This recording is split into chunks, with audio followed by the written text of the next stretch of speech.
Hey there, everyone, and welcome back to another episode of Modern Day Unicorns.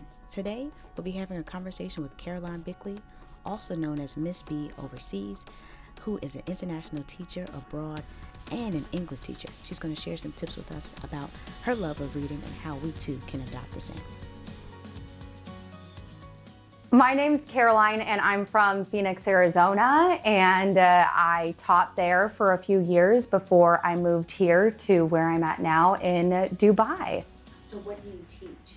I teach here in Dubai. I teach 6th grade English, ELA, and then before in Arizona, I taught 8th grade English, and so I've always been in middle grade, just kind of have run the gamut between like the lower middle grade and then the higher middle grade too, in terms of like grade level. So you're going on a new adventure next year. Mm-hmm. Are you staying in those middle grades or are you moving up? That's one thing that I'm super excited about, and I just found out about it pretty recently, that I'm going to be returning to 8th grade, which it kind of feels like even though I'm moving to a new place, it kind of feels like I'm coming home because the units that they're teaching are similar to the ones that I taught in 8th in Arizona. And like I've already gotten to connect with my teaching partner that I'll have there. And so there's just some really cool like books that we're going to get to read, things that we're going to get to write about, and things that we're going to get to talk about with students that feel kind of reminiscent of what I taught in 8th. And so I'm really excited for that. And what is your new country that you're going to? I'm going to the Philippines, Manila specifically. Amazing. Okay, great. So we know your occupation is an English teacher. Yes. How long have you been teaching English? I've been teaching English this is my 5th year. So I still feel pretty new at it. A lot of people say that if you like make it through year 5, like you're kind of in it. And I feel like especially after this year, I'm like, okay, like I did it. But yeah, this is my 5th year of teaching English. Well, teaching in general, but yeah, teaching English. Did you go to school specifically to teach English? So it's actually pretty interesting because I didn't know that I wanted to be a teacher until I was like halfway through my undergrad. And it was kind of one of those overwhelming things where once I knew, I super knew. But my university that I went to didn't offer a secondary education degree for undergrad. They only offered like elementary or primary.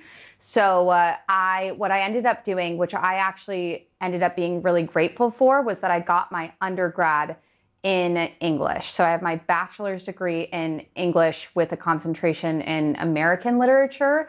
And then I immediately after graduating with my undergrad went and got my master's in teaching and teacher education. So, and then I did my student teaching that at the same time that I was getting my master's. So I kind of got it all out of the way in 1 year, but I really, really loved my undergrad. And that's kind of where my like love of reading, I feel like kind of got reignited. So I felt like that was really important to me being like the teacher that I am now. Excellent. Mm-hmm. All right. So we're having this conversation because I feel like your superpower is reading. Can you give us a little insight on how your love for reading even began? Yeah, it's actually kind of like it began and then it got like separated and then it began again. Is that okay to tell that? Okay. So I, from like a super young age, was a reader. I loved reading. I loved books. I grew up with parents who are readers. And like my earliest memories of reading are like my parents reading to me. And I still remember like those picture books and those stories are really important to me. And I grew up, kind of grew into the chapter books all throughout elementary school. I loved reading. I feel like I had friends that that's how I made my friends, was based off of like who was reading the same books as I was. And then kind of once I got into, I don't even want to say junior high or middle school, but maybe more high school, when it started to be like I was told what to read by my teachers. That's when I started to sort of fall out of reading. And I just assumed that if I didn't like what I was being told to read, then I didn't like then I just didn't like any books. I just didn't like reading anymore. And then kind of what we talked about earlier when I got back into my undergrad, I was in some courses where we were given choice in what we got to read. And it wasn't a whole lot of choice. It was even just like, you can choose between these two books. Mm-hmm. And even that was just like kind of innovative, where I was like, oh, I know that I want to read this one at least more than I want to read this other one. So that kind of like sparked me to pick it up. And I got to read some really fantastic things and learn from some really fantastic teachers in my undergrad. And then it kind of really I personally got back into reading, into that like love and joy of reading, when I started teaching kids and I wanted them to be reading. And I learned really quickly in my first year of teaching was that I couldn't ask my students to do things that I also wasn't doing alongside them. So the thing that I was asking my students to do was to read for 20 minutes every single night. There's just like research behind it that it, improves a bunch of things with your brain. It just makes you a better learner, a better thinker, and I think a better person too. Just reading makes you a better human. And so that's what I was requiring of my students, but then I wasn't doing it myself. And I would get frustrated with my students when I would try to talk to them about what they were reading, and they would say, I'm bad at reading, I hate reading, and I'm not going to read for 20 minutes. And then when I started actually saying like, okay, well, I'm going to do it with you all. Like I'm going to do it too. Because if I can do it, you can do it. We'll do it together. And that's when I started dedicating that 20 minutes every single day. I started reading more. And then when I started reading more, I started actually learning particular things that I liked to read. And I learned what to look for. And I learned what I loved in books. And ever since then, it's been like just a journey, learning more about what I love to read, and just like developing such a big appreciation of like storytelling and books and authors and their stories too. Well, that's a perfect segue to the next question. Okay. How do you go about figuring out what types of books you like to read? It's interesting because I feel like this is something in the past year I've really thought about. And because I spent so much time reading, because I had a lot of time on my hands where I couldn't be, out and doing things. And, reading is something you can do no matter where you are, even if it's like stuck in your apartment. And so I would try to kind of zero in on certain things that if I finished a book and I liked it, this was the year where I really tried to focus in on like what particularly about this particular story did I like. But I feel like it could even go from there. And it's like, if you read a book by an author that you liked, I feel like and this is something that I encourage with my students as well. If you finish a book and you love it and you recognize that you love it, authors tend to write multiple books. Like it's very rare that you like finish a book by an author and they don't have at least one other book out there. So why don't you try their other book? Like there's no rule to reading that says that you have to read a different author every single time, you pick up a book. So trying to find similar things, whether it's like authors or if it's a genre style. So if I were to finish a mystery or like a mystery thriller and I really liked that, there are millions of books in the world that fall under that mystery thriller genre. So let's just try it. And then if I try it and I'm like, oh, I didn't really like that, I'm like, okay, well, maybe it wasn't the mystery thriller genre that I liked. What else could it have been?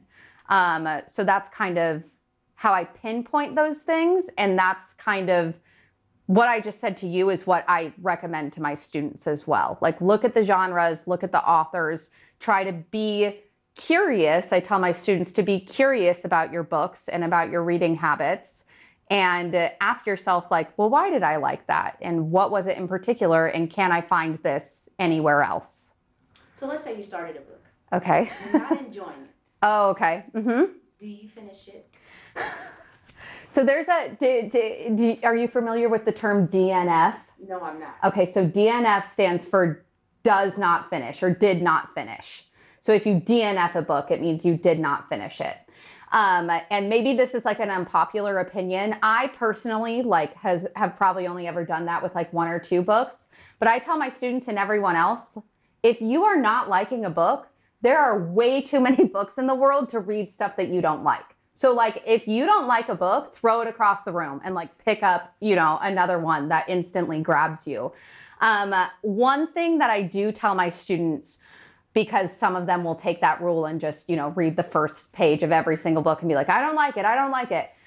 So I have a rule called either like the 60-page rule or the 30% rule, where before deciding that you don't like a book, try to get to at least the 60-page mark or the 30% mark, depending on how big or small the book is. Because usually, and this is when you're an English teacher, you know how like plot structure works. The beginnings of books are all build up. Now, some authors choose to write their books like that start off with a bang, which is great. But like there tends to be a lot of build up at the beginning of books. So like wait that 60 pages or that 30% for something big to happen. And then you can decide whether or not, you don't like that particular book. And again, if you don't like it, just throw it away. There's way too many good books to be reading. So I like what you just kind of explained to me, even about if you don't like a book. So, and you talked us through your process of how you find something that you like. Could you please give us maybe a few suggestions of what you've read recently, like how you found it and the process that you have made with this book? So not a secret, but when I first started, when I was telling you earlier that I was reading that 20 minutes a night, so that way I could kind of do what my students were doing, I was picking up what I thought my students would want to be reading, which fell into like the middle grade and young adult categories, which like books are typically broken up in age ranges. So you have like adult, then you have young adult, and then you have middle grade and then children's. So I was reading a lot of middle grade and young adult. And for the longest time, I told myself like, oh, well, I'm just reading it for my students. Like I'm only reading it for my students. When the fact of the matter is like, I love reading middle grade and young adult stories. And both of those age ranges are kind of age ranges in books that have just blown up in terms of like diversity and just different stories and different narratives that are being featured within the past probably 10 years. So like when I was growing up, like when we were growing up, there wasn't nearly the same amount of books in those age ranges. So I know that I like reading middle grade and I know that I like reading young adult. So this book that I recently finished, it's actually the book that I most recently finished, like completed cover to cover. And it's called Everything Sad is Untrue, A True Story by Daniel Nayeri. And the reason that I thought that I would like this, 1, it's middle grade. 2, it's a large part of it is based on the author's life experience. And I will always try to pick up authors that are writing from experiences that they know. I feel like it just brings the story to life a lot more. And what I heard about this one, or how I got it pitched to me, is that it is like Persian folk tales and like legends and lore told from an 11-year-old boy's perspective. And this writing was just some of the most beautiful writing that I've ever written. And a lot of people, I feel like when they hear like, oh, it's a middle grade book, it's a book for kids. This is a book that I think should be like required reading for the entire world. 1, because of how beautifully the story is told, but also 2, just because of what the author had to say and because of like his experiences that he shared were from real life experiences. Now, that being said, the first 50 pages of this, just because of the writing style, because it was so meandering, I had a hard time even getting into it. And I was like, okay, maybe this book isn't for me. Like maybe I need to DNF it. I kept reading it. And now it's probably my favorite book that I've read all year. So it just goes to show that like that 30% or 60-page rule really can pay off in something like this. And then this is a similar one. Well, no, they're not similar at all. But this is, it's called We Hunt the Flame by Hafsa Faisal. And this is young adult, and it's a fantasy. So this is where this is like kind of more based on like real life experiences. This is completely like in a ancient Arabia kingdom, like inspired world.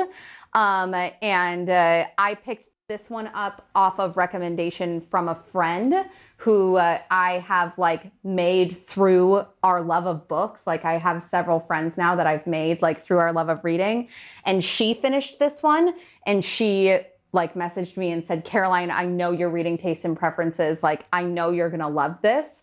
So that's another thing that I can do with my students. Like when I start recognizing their preferences, I can start recommending like that. And she was absolutely right. I loved this one. So did that answer your question? I don't even, okay. Okay. So now that you're finished with those books, what happens next? Like, what do I do with the books or what do I? Maybe what do you do with the books? Do you give it to somebody else? Do you journal about it? And do you already have other books before you finish your next book? So at the beginning, so here's more like bookish terminology for you. So we have DNF, which stands for do not finish. There's also another acronym called TBR, which stands for to be read. So at the beginning of every month, I'll usually plan out my month of reading and I'll I average around like probably 5 or 6 books a month right now. Now, when I started out like rekindling my love of reading, my goal was 1 book a month. And when I had that goal, I ended up reading 52 books that entire year. But so I do plan out my reading monthly, but I do not like if I feel like let's say this one wasn't on my plan, but I really felt like picking it up, I'll pick it up. Like I don't necessarily have to stick to it. If a book is middle grade or young adult, and I feel like students will like it, it will go into the hands of my students. I do read middle grade and young adult because I love it, but I also read it because I want to be able to recommend books to my students. I'm not precious with my books at all. Like I absolutely believe stories are meant to be shared and like given away. This book, Beartown by Frederick Backman, was my favorite book that I read last year in the year of 2020. And it is well worn. Like, I don't know if you can tell. This has probably been in the hands since I finished it in March of last year, has been in at least 10 to 12 different people's hands who have read it and enjoyed the story as well. It's been in different countries at this point because it got brought along with someone who was reading it at the time, and then it got passed off in that different country. And it's found its way back to me, but there's definitely been books where I've just been like, if I never see that again, I absolutely will not care, because it just means that someone else is enjoying that story as well. Awesome. So we know that during COVID that you were reading. Mm-hmm. What else, not necessarily what else took place, but what did COVID allow you to maybe achieve or accomplish with your reading? So I know that we had a lot of solitude. Yes. Big readers is like heaven sometimes. Yeah. But during COVID, how did you manage COVID? Or the lockdown specifically? Yeah. In terms of reading or just like in general? I mean, maybe both. Okay. So it's interesting now being kind of semi on the other side of COVID. I mean, I know we're still like very much in it, but just looking back, like kind of at the beginning, and how, you know, at the beginning, I feel like I was kind of thinking like, oh, it's going to be like 2 weeks where we all have to stay inside and like not, you know, and I was super excited because I was like, I'm going to be able to get so much read. You know what I mean? And last year, the year of 2020, the year of COVID, I did read the most books that I've ever read in a year before, which was 70. I read 70 books last year. It was also the year that I felt the most kind of disenchanted with reading at certain points. I think that I use reading as like an escape oftentimes, but there were a lot of points in last year where I really needed to be in reality, and I needed to feel that reality and not just try and escape. So I kind of would become disenchanted with books as well. And that was kind of an interesting thing to feel, because I've always considered myself a reader. And I tell my students this too, that like, what makes you a reader is being able to like pick up a book and be happy that you're reading it. That's what makes you a reader. It's not the amount of books you read. It's not like what you're reading or how you talk about the books you read or anything like that. But there were times where I didn't feel like picking up books, and I would like sit and think to myself, like, am I still a reader? Like, do I still like to do this? And I mean, the fact of the matter is, like, absolutely, like, of course you're still a reader. And I tell my students that all the time when they say to me, you know, Miss Bickley, I don't feel like reading, you know, like, or I don't like books, and like, I'm not a reader. And your reading identity is not based on, even if you feel like reading at the time. And so I feel like that's one thing that kind of I learned in the past year, but also there was so many times in the past year where I did need that escape. And that's what stories and authors and books brought to me, was just that like tiniest amount of reprieve, where it's like when you come back up for air and you kind of like look around and like the sun is setting outside and you're like, wow, like I just was completely somewhere else. Even if it was just for 20 minutes, like there was not one thought I had besides what was going on these pages. So, yeah. Thank you so much for all that you've shared already. Mm-hmm. But could you give us 3 tips for people who maybe not even desire to read more, Mm-hmm. but are interested and want to give it a go Yes. to read more? Yeah, absolutely. My number one tip, I think, is just kind of any habit forming tip. If you want to make anything a habit or anything a practice or do anything more consistently, is have some sort of regimented routine. So you could take the routine that I tell my students, which is just 20 minutes every single day of reading, wherever you can find it. Now, I will tell you that when I started, 20 minutes, like you hear that now and you're like, oh, 20 minutes, I can do 20 minutes of anything. But like we've all been in those like HIIT cardio classes that they're like, it's just 20 minutes. And you're like, oh yeah. And then like 5 minutes in, you're like, absolutely not. Like, what was I thinking? And sometimes it's kind of like that with reading. Like you set a 20-minute timer and, you're reading for 5 minutes and you look and you're like, it's only been 5 minutes. If that's the case, start with 5 minutes. Like just have your phone, set that timer, 5, 10, 15, 20 minutes. Throw your phone across the room safely so that way you're not like tempted to check it, and then read until the timer goes off. And the moment that you're looking for is when you reach a point in the book where the timer goes off and you think like, I'm going to keep reading. Like, I'm just going to go to the end of this chapter. That's when you know you've found a good book, you're hooked. And that's when I call it the point of no return. Like that's when you hit that point of no return with reading in the book that you're reading. My second tip would definitely be, this is going to sound cheesy, but I do this with my students all the time, is celebrate your reading. If you love a book, celebrate it. If you finish a book, celebrate that. If that's, whether it's posting on social media, like I just finished this book and just posting a picture of it, fantastic. Whether it's like, calling up a friend, calling up a family member, something like that, sharing that you finished a book, if you loved a book, anything like that, like celebrate that. We do not age out of like being proud of accomplishments. And finishing books is absolutely an accomplishment because it means that you we're in another world. It means you gained another perspective. It means that you have a story in your head that wasn't there before. And so that absolutely deserves celebration. Celebrate, your accomplishments. And then I would say I said habit forming, dedicate time, try to make it daily or some sort of regimented routine. 2 is celebrate it, because when you feel good about a certain habit, that's what's going to cause you to do, it again. And then I think that one of my biggest things and what drives me to keep reading is sharing about books. So which kind of goes hand in hand with celebrating it, but you can celebrate reading, solo and on your own. But like I personally have like a social media page that's dedicated to kind of like bookish things, but it doesn't even have to like look like that. Through word of mouth. If you talk about the things that you love, it's going to cause you to want to do those things more.